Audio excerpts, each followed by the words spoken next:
like, you know, the prep station. Yeah. It doesn't really matter. Prep station.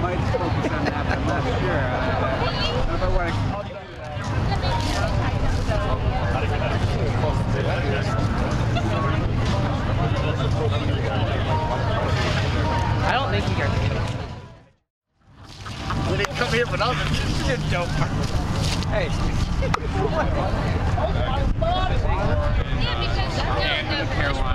On that dollar store line now. She can't possibly be Jackson.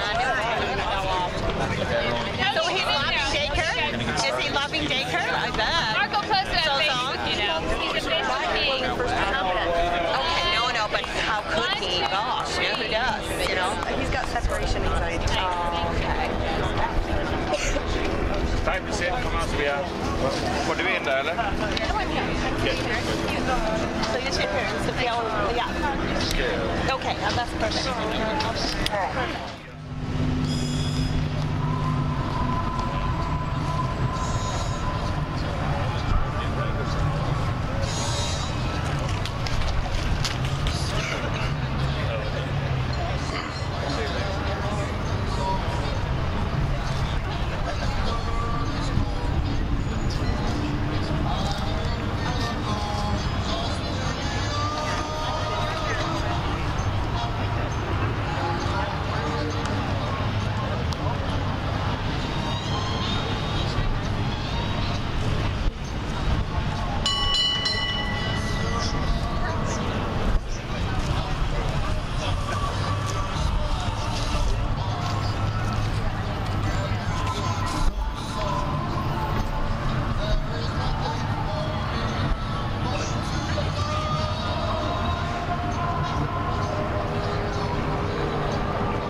Dear friends, we have gathered here today in the sight of God and angels, and in the presence of all of you to share in the joy of Heather and Steve's love for each other, and to witness the celebration of that love in the holy matrimony.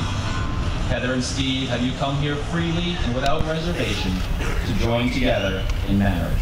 Yes. Yes. Now for a reading from the father of the groom.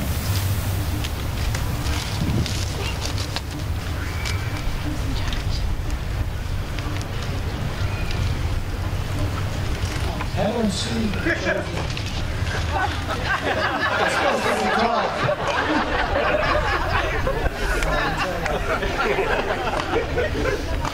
Heather Steve is chosen the chapter from verse from Corinthians chapter 13, the gift of love. Love is patient, love is kind. Love does not envy, it does not boast. It is not proud, it does not dishonor others. It is not self-seeking, it is not easily angered. It keeps no records of wrong. Love does not delight in evil, but rejoices with the truth. It also protects, always trusts, always hopes, and always perseveres. And now, these three remain: hope, faith, and love. But the greatest of all is love.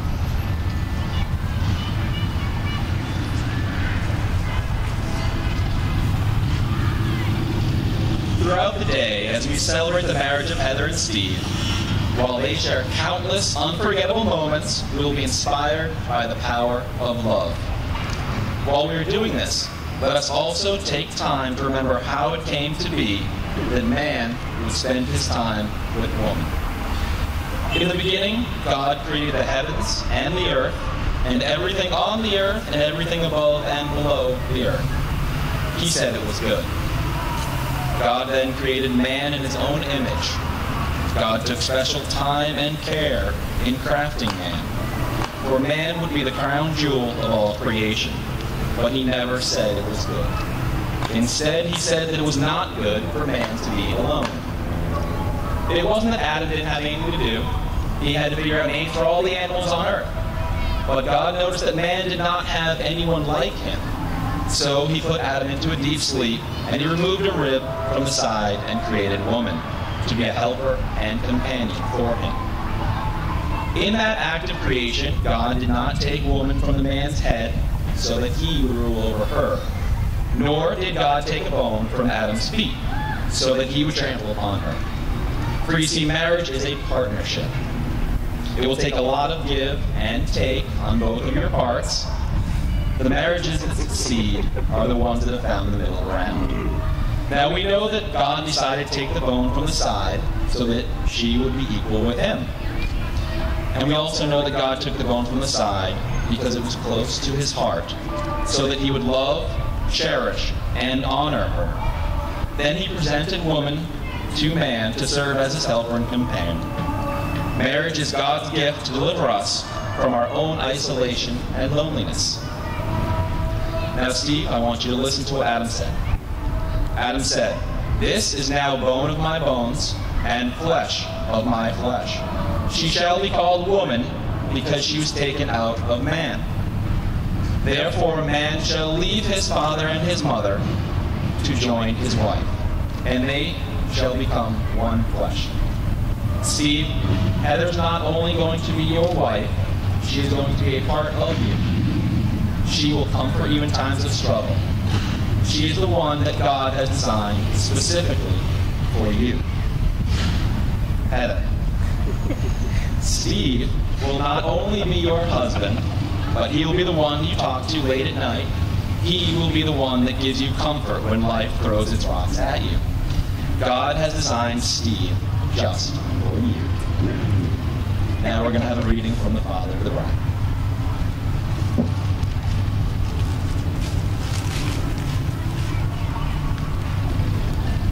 From the letter to the Colossians. As God-chosen ones, holy and beloved, clothe yourself with compassion, kindness, humility, meekness, and patience. Bear with one another, and if anyone has a complaint against another, forgive each other, just as the Lord has forgiven you. So you, also must forgive. Above all, clothe yourself with love, which binds everything together in perfect happiness. Harmony. And let the peace of Christ rule in your hearts, to which indeed you were called in one body, and be thankful.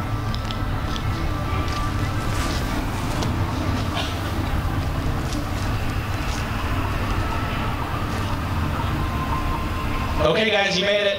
We're at the start and finish line. Woo! Okay. Now, I know you guys have spent a lot of time preparing for this day. You picked a beautiful venue. You picked out a fun band. You decided on really big things, like the bridesmaid dresses. They look beautiful. What the groomsmen would wear.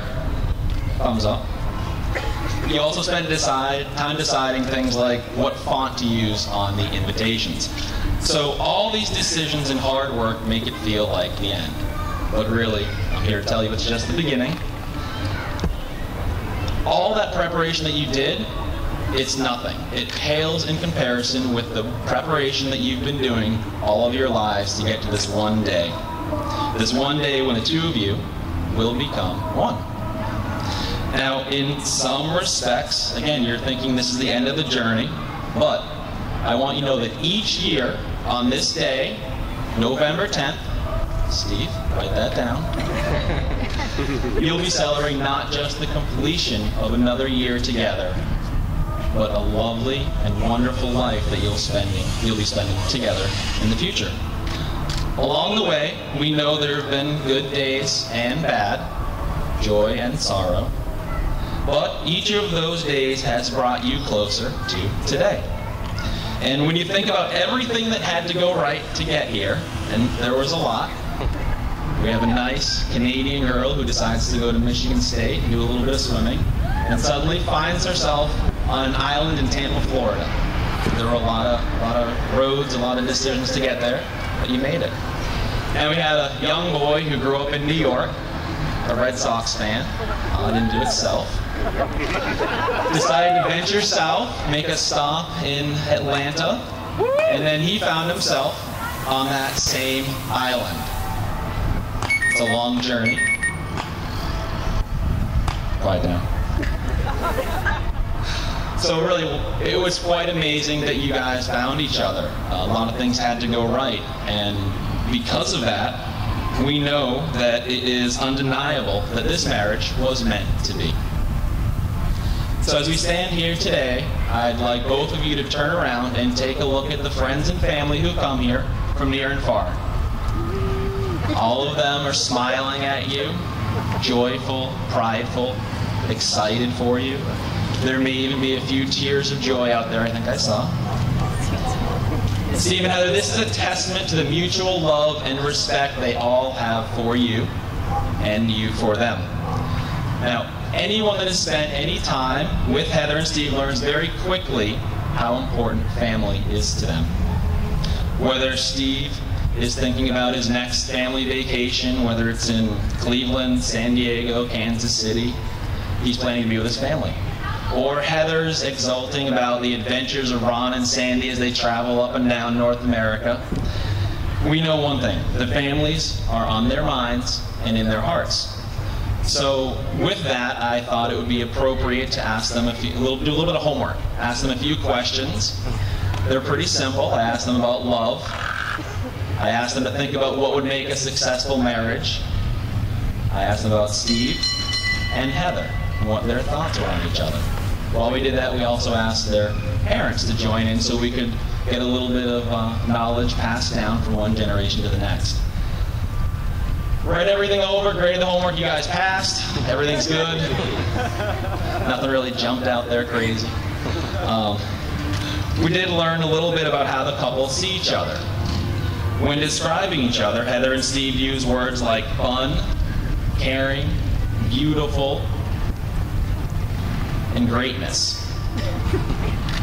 When I read greatness, I had to stop for a minute and think to myself, that's an interesting word. But it really does describe them both very well. I also thought it might not have been fair to ask them to describe each other in one word, so you find a word like greatness comes out. So in front of you folks, I present greatness. I think we can all agree they both deserve that accolade. Steve and Heather have learned a lot about love and marriage from their parents. That was clear from the number of times the same themes were present in the answers that they gave to me. Answers like respect, kindness, understanding, and commitment. These are all qualities I know these two have and share for each other. I know this not just because I read their answers, but because I've had the privilege of knowing them now, both for many, many years. And I want to thank you, Steve and Heather, for sharing those feelings with me and trusting me with such intimate subjects. Moving forward, you won't be writing those letters to me. I hope not, at least. You will be expressing your feelings for each other, directly to each other. And communicating one's feelings is not always easy. Sometimes the words we choose aren't expected, and sometimes the actions that we take will better communicate our feelings. But having the respect for one another to do so, to share the good and the bad, to trust one another with your feelings, these are some of the most important aspects of your love and marriage to each other. And that advice does not come from me, that comes directly from Joyce, Sandy, Ron, and Lou, your parents.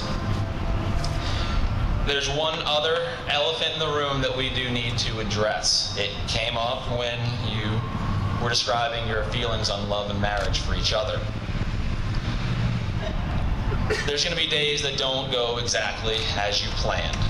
There will be nights when you come home utterly exhausted from work.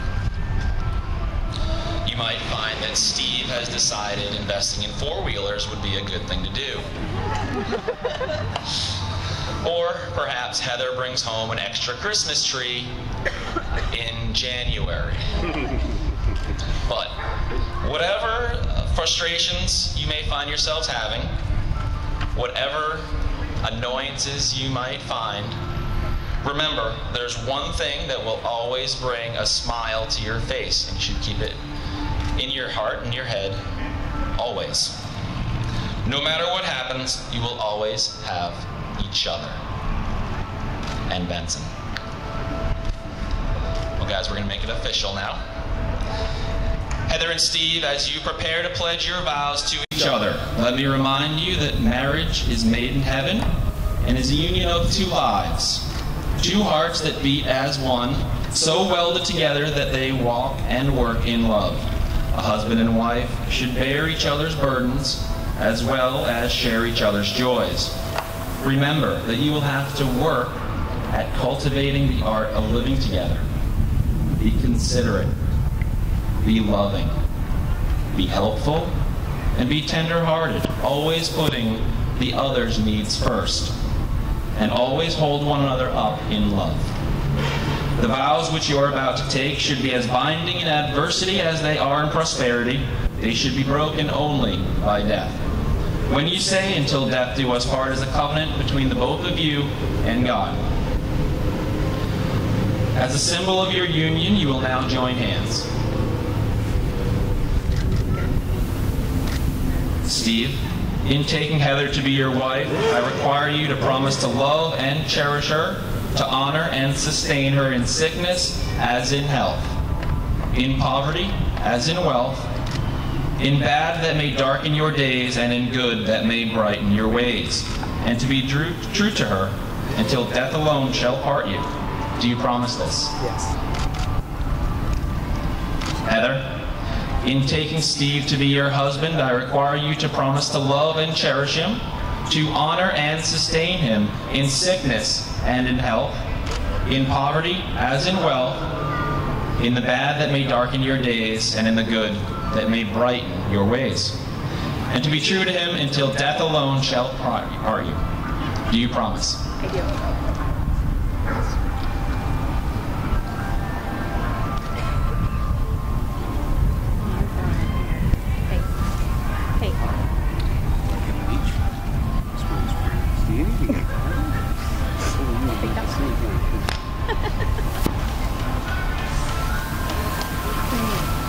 The ring is a symbol of the love you have for each other. Its unending circle represents the eternal quality of your love, and the gold in these rings symbolizes the purity of your love.